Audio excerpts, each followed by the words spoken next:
Assalomu alaykum, hurmatli televizor ko'ruvchilar, yaxshimisizlar? Men bugungi program riyosatchisi Aygul Ablat. Oldi bilan aziz qarindoshlarga yurakdan salom yo'llayman. Bosh shtabi Germaniyaning München shahridagi Sharqiy Turkiston informatsion markazi tarafidan ta'sis qilingan Uyg'ur televiziyasiga xush keldinglar. Aziz do'stlar, Uyg'ur televiziyasi rasmiy anglitishni yo'lga qo'ygandan buyon Dünyanın her qaysi ellərdə yaşayotgan vatandaşlarımızın ve chet ellik dostlarımızın qızğın alqışıga erişib kelməkdə. Uyghur televiziyası hazır Uyghur qarindaşlarımızın gündəlik ayrılmaz yaqın dostlarına aylanıb qaldı. Her günü köplügən qarindaşlarımız stansiyamızga məktub və müracaatnamələr yollab, mərkəzimiz tərəfindən başqarılayotgan Uyghur televiziyası haqqında köplügən qimmatli təklif fikirlərini berib kelməkdə.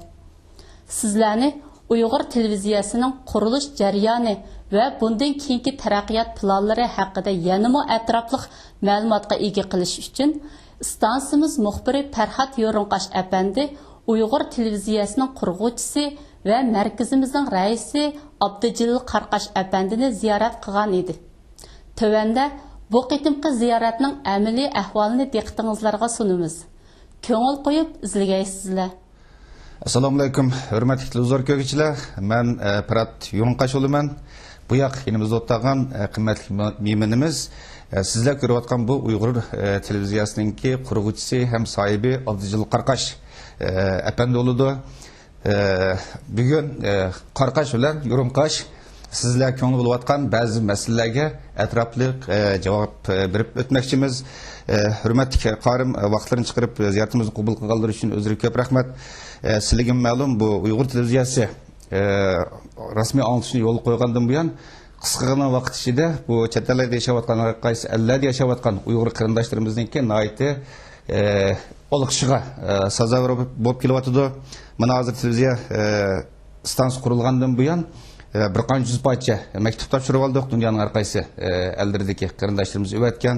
Bu maktublarda Uyg'ur televiziyasininki bundan keyingi taraqqiyot ahvoli haqida, navbatda Uyg'ur televiziyasining programmalarida saqlanayotgan masalalar haqida, Uyg'ur televiziyasini qanday qilgan vaqtida yana taraqqiyot bo'ladi, kuchaytiriladi degan masalalarda hamda nihoyat keng doirada savollar, taklif, fikrlar o'tirib qo'yilgan. Shuning uchun biz bu televiziya ko'ruvchilarimizninki bu talablarga atrofli ma'lumot berish uchun sizni alohida bu yerga taklif qildik.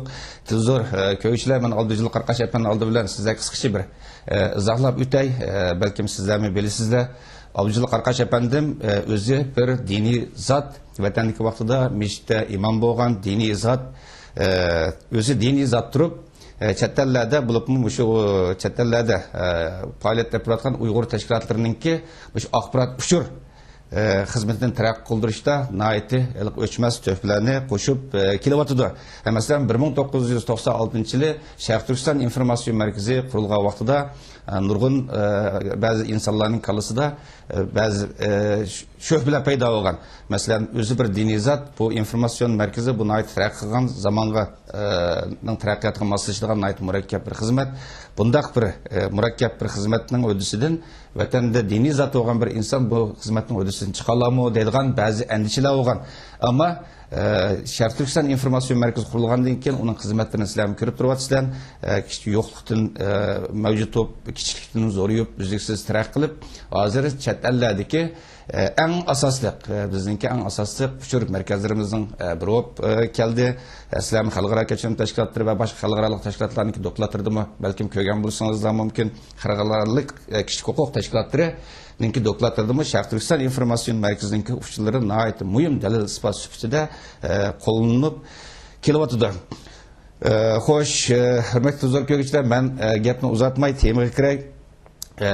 Abdujalil Qarqash apandim bugun albatta Sharq Turkiston informatsion markazininki xizmatlari haqida yana ayrim siz bilan bundan keyingi suhbatlarimizda yana tafsiliy to'xtalamiz. Siz bilan bugun faqatla Uyg'ur televiziyasininki taraqqiyot ahvoli, qurilish bosqichlari haqida bir sizdan ba'zi izohlarni olmoqchi, chunki buningga har qaysi ellarda yashayotgan televizor ko'ruvchilarimizning aytdi baydab o'tgandek yaqindan ko'ngil bo'lib kelyotdi.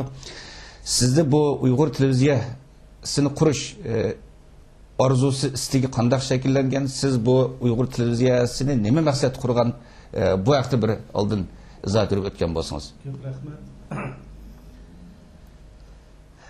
Masalaga ya'ni qanday desak,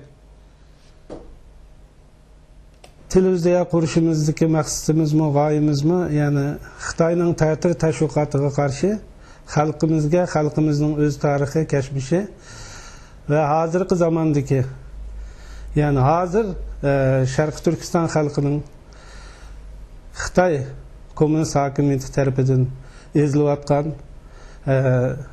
inson haq huquqlarining dafsanda qilayotgan mushunda bir paytda dunyoga texmo xalqimizning dard ahvolini texmo anglatish va shuning bilan birga xalqimizga xalqaradan va ona vatanimizdagi bo'lgan voqealardan, vaziyatdan xabardor qilish maqsadida bu televizionni qurdik.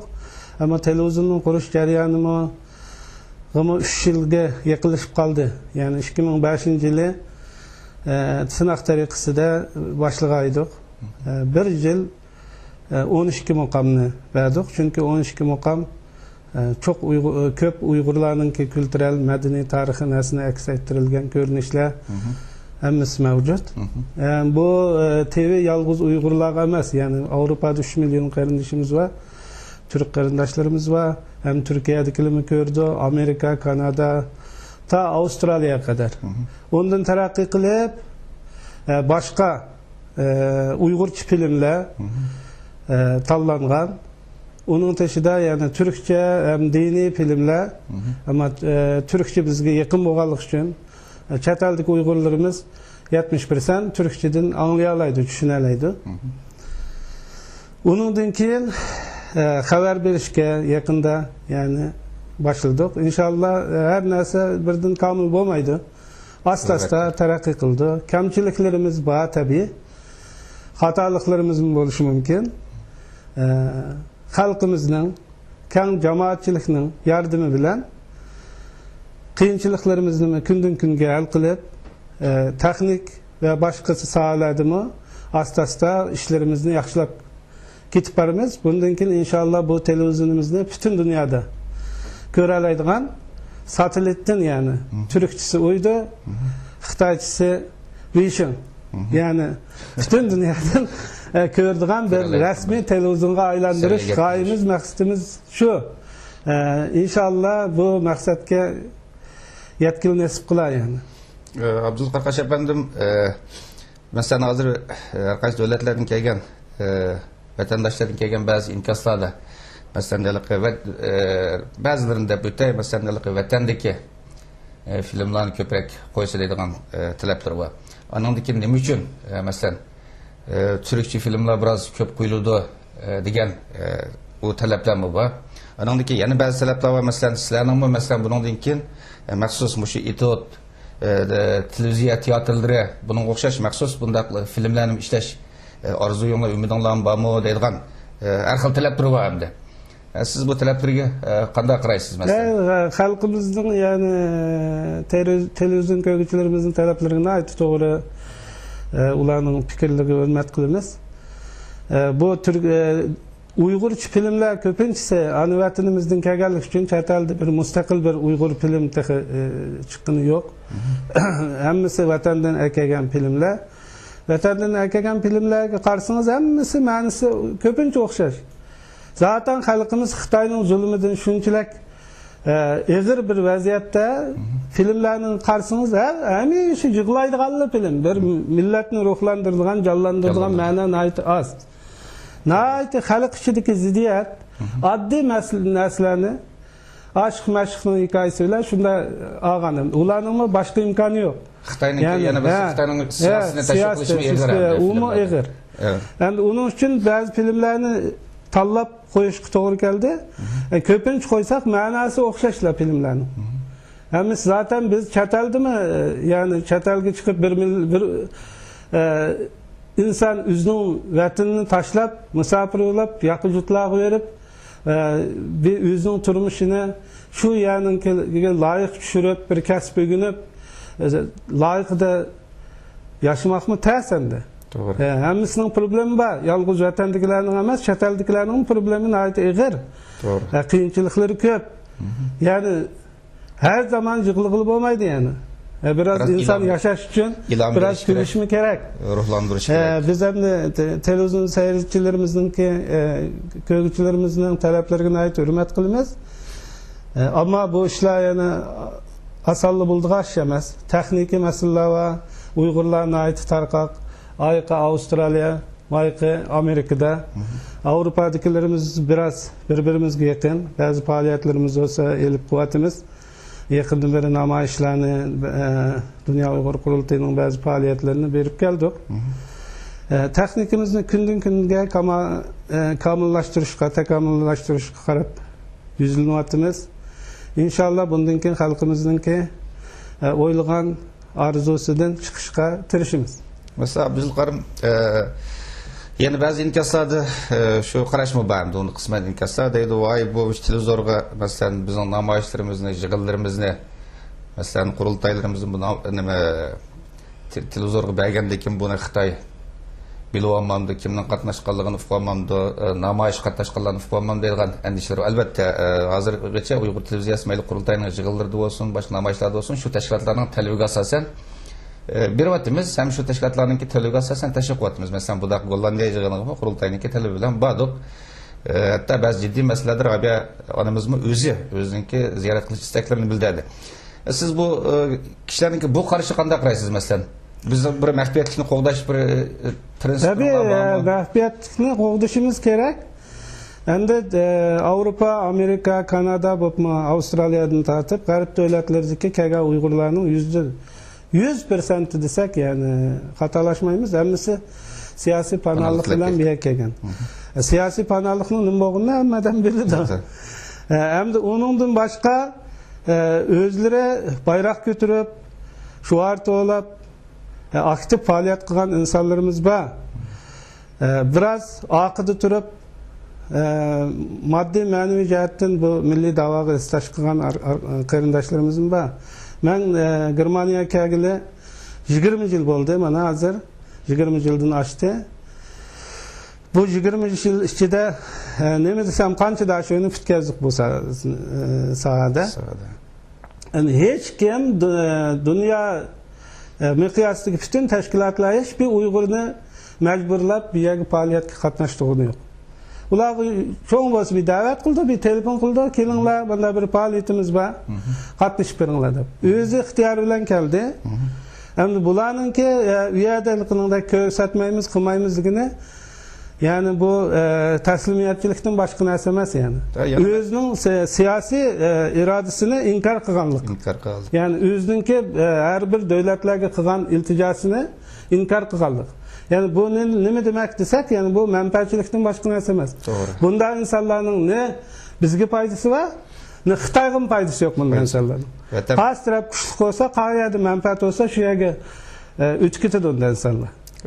Biz yani mesela biz hamma odamning bayroq ko'tarib, hamma odamning unda o'tirg'i chiqishni bak istab ketdim. Shaxsan men istab ketmayman. Çünkü bayrakni ko'targandan keyin davomli ko'tarish kerak. To'g'ri. Otga mingashdim dema, mingashgandan keyin ko'tim og'irdi dema degan bir misol bor Uyg'urlarda. To'g'ri. Onun uchun bu davoninki Xitoy qarshi mujodala ko'p murakkab bir mujodala, nihoyat zo'r bir mujodala. Bu mujodalaning ko'p yo'llari bor. Bu mujodala bir insonning badaniga o'xshatsak, birisi qo'l oldu, birisi put oldu, birisi og'iz bo'ldi, birisi ko'z oldu. Siz nima bo'la olasiz? Yani mesela siz nima qila olasiz? Qo'lingizdan nima keldi? Hech bo'lmasa hech nima qilolmasangiz, chiroyli tilaklar bilan Janob Allohdan duo qilib bersangiz cho'ng ish. Ammo uning aksicha hozir tashkilotlar ishchigimi, yani dunyoda bu internet nayt kengaydi hozir. İnternetde fikir daftarlarga Xitoyning odamlarimi nayt Uyg'urlarni bir-biriga so'qqa sag'izdigan, bir-biriga nima qildigan ishlarni nayt ko'payib ketib bordi. Yani bununla keng Uyg'ur jamoatining nayt hushyor bo'lishini istayman. Çünkü bir adam kirib o'zi 10 ism bilan 10 xil fikrni o'tirib qo'yib chiqishi mumkin. To'g'ri. Ya'ni bizningki bu fikr daftarlariga yozgan narsani jiddiga olmaslikni talab qilmaydi televizion ko'ruvchilarimizning. To'g'ri.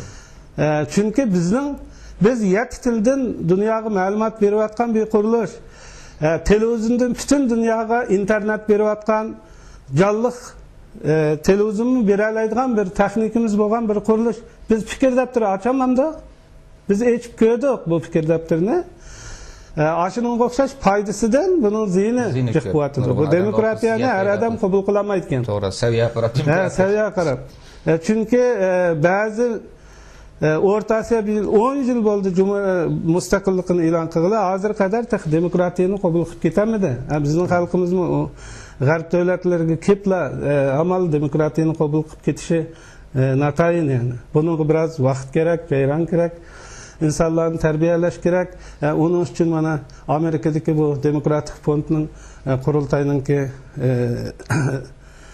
tashkilot mansublari Uyg'ur rahbarlarini tarbiyalash kursi o'tadi. Ya'ni uni ehtiyojlik bo'lmasa, uni aşmaydi yani. To'g'ri. To'g'ri. Endi sizning deganlar to'g'ri. Haqiqatan bu Yevropa bo'limi Germaniyada hozir 500 dan ortiq Uyg'ur va hammamiz siyosatpanalik tilab kelgan. Zaten buni Xitoy biladi. Bu yer bilib bo'lmagandak 50-60 ming Uyg'ur yo'q. Yani birisi zaten bizdeki bu işlerini qilishimizning maqsadimiz mi? Birisi qilgan ishimizni o'zimizning dushmani bo'lgan Xitoy hokimiyatiga bildirish, yana birisi o'zimizning xalqiga hisob berish. Bu ishga yetakchi ideyamiz va zaten Yevropada faoliyat olib turayotgan tashkilotlarning hammasi qonunliq qurilib, qonunliq faoliyat olib turayotgan tashkilotlar biadibi uyushtirilgan bir narsami yo'q bu tashkilotlarning hamma faoliyati uchuq. Hatto masalan namoyish qilsakmi, ashadimi Xitoymi 3-4 kamerasini Xitoy elchixonasidan oldi qo'yib qo'yuqliq. Esimga tortyapti. U ayrim bir masala. Qarim o'tganda bizningki uchur markaziningki internet to'rida shu Uyg'ur televiziyasi ne taraqqiy qildirish haqida ixtisos egallariga murojaat qilib bir xitob e'lon qilganlar. Endi har qaysi ellarda yashayotgan Uyg'urlardan bu jihatdan ba'zi yetishgan o'qigan Uyg'urlar bo'lsa, bunga yordam berish kerakligi, shu yerda turayotgan har qaysi davlatlardagi tashkilotlarning faoliyatlarini xalqimizga yanada yaxshi anglatish uchun u yerdagi tashkilotlarning Uyg'ur televiziyasininki nimalarga moslashib berishi kerakligi haqida bir chaqiruv o'tirib qo'yganlar. Aslında bir qandaq talab arzular var mesela bu yerlerdeki tashkilotlardan ixtisos egalaridan. Yillardan beri undab kelyapmiz. Shu bu televizionning sirtida yana bizning Uyg'ur ovoz radiomiz bor, 24 soat. Uyg'ur muzik, naqshi, san'at sohasidan olsun, diniy mavlid, diniy programlardan hammasini beryapmiz. Hamda jonliq nimaga o'tmadik. Kunlik programlarni ba'zan televizyon chiqqandan keyin ma'ni qilsak ma to'xtab qolib, ya'ni personal, ya'ni kasbiy xodimlarninki ozligidan qilayotgan ishimizning nihoyatda cho'ngligidan yetishmayapmiz endi. Biz shu radioni ochgandan tortib hozirga qadar bu talabda bo'lib keldik yani. Har qaysi joylardagi qarindoshlarimizning har sohada bizga ilmiy maqolalar avatishini, bizga her saatin yardımlaşışını talep qilib keldik. Ama biraz bu işte biraz ne mi desem yani biraz pasiflik var. En başta değil yani özümüzdeki bazı yetersizliklerini görüşümüz gerek. Onu inkar kılamayız. Doğru. Çoğun namayışını kılmaz. Ya bir tal resimni bazen evatamlagan vaqtlar bo'ldi. Yani qilgan işimizni ko'rsatmayapmiz. Yani yaxshi ish qilyapti tashkilotlar. Hamda keyincha bu tuzilib qolishi mumkin. Endi bizning hozir UTVga, ya'ni Uyg'ur televiziyasiga har joydan muxbir talab qilish nimasini yozib internet saytimizda e'lon qildik. Ya'ni bundan keyin e'lon qilamiz. Ham shunday kasbiy xodimlarni izlayapmiz. Avstraliyadan Amerikagacha mush kasbda o'qigan kasb ahlilari bo'lsa, ularga shu turgan mamlakatiga loyiq ish haqqini o'taymiz. Bizninki xizmatning o'ddasidan chiqsa yetarli maoshini beramiz yani. Hem bu o'zining bir turmushini qamdaydi, yana bir tarafdan vatan millatning xizmat qilgan bo'ldi. Hem ikki tarafdan bir savoblikni qozonadigan bir ish. Yana televizion ko'ruvchilarimizga shuni murojaat qilaman. Biz hamma narsani bilib bo'lmaymiz.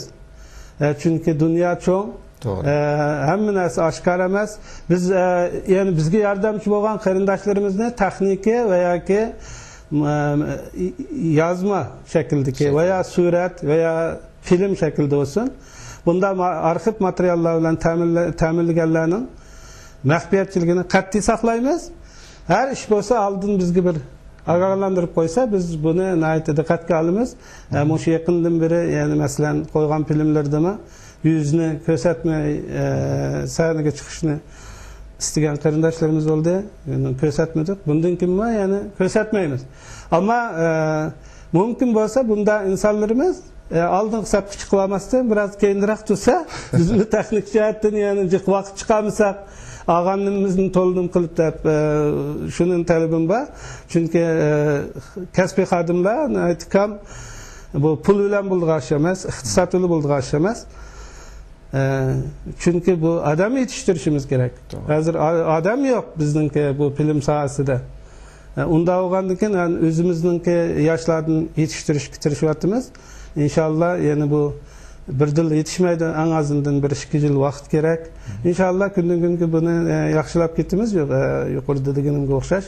Ammo har yerdagi O'rta Osiyoda, Avstraliyada, Amerikada, Kanadada mo'sha sohada ishlagan qarindoshlarimiz bo'lsa, ya'ni ularga o'tinib, ya'ni qaytadan ya'ni shuni aytmoqchiman. Bu birdan-bir chet eldagi Uyg'urlarning televiziyasi, onun için bu televiziyanın etini Uygur TV deb qo'ydik. Bu yoki Jalil Qarqashning ya birisinin emas. Bunun hammamizning sahip chiqishimiz kerak. Maddi ma'naviy yordamlarni yani esirgimay biz bilan birlikda barabar yordamlashishni chin ko'nglimdan talab qilaman. Chunki bu yolg'iz bir odamning ya bir qurilishning qildigan ish emas. Bu kollektivning kuchi bilan taraqqiy qiladi. Jamoatning kuchi bilan. Jamoatning kuchi bilan.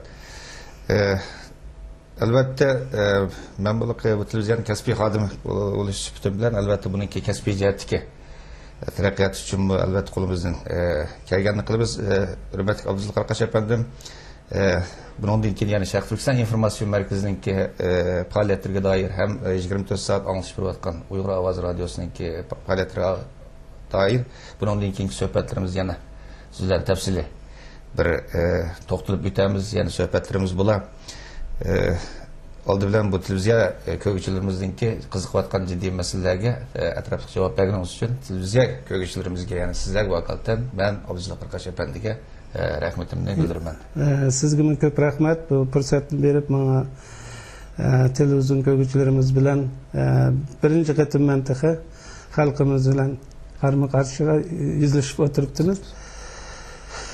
İnşallah bundan keyin deganimdek xalqimizning istagan yerdan chiqishga tirishimiz. Ammo hammamizning barabar yordamlash bilan bo'ladi albatta bu ish. Xatoliklardan kamchilik bo'lmaydi.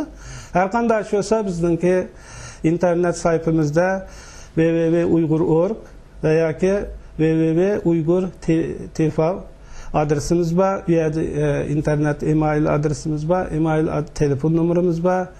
Yani bir yerga fikir daftarlariga uni yozib yurmasdan, udil biz bilan aloqasa ko'pchilikimiz nihoyatda xursand bo'lamiz. Hammanglardan Alloh razı olsun. İnşallah hammamiz birlikda dunyoning eng qaddar, eng hiylagar, eng zolim Xitoy hokimiyatiga qarshi cho'qim Allohning yordami bilan g'albini qo'lga keltiramiz. Assalomu alaykum va rahmatullohi va barakatuh. Hurmatli zo'r ko'ruvchilar, men barliq Uyg'ur televiziyasida ishlayotgan kasbiy xodimlarga, texnik xodimlarga vakolatdan sizlarga qayta salomni, hurmatimni bildiraman. Hurmatli televizor ko'ruvchilar, yuqorida Uyg'ur televiziyasining qurg'uvchisi va markazimizning raisi Abdujalil Qarqash apandi bilan o'tkazilgan suhbatning amaliy ahvolini diqqatingizlarga sundiq. Kelar qatimliq programmamizda ko'rishaylik. Xayr, xo'sh.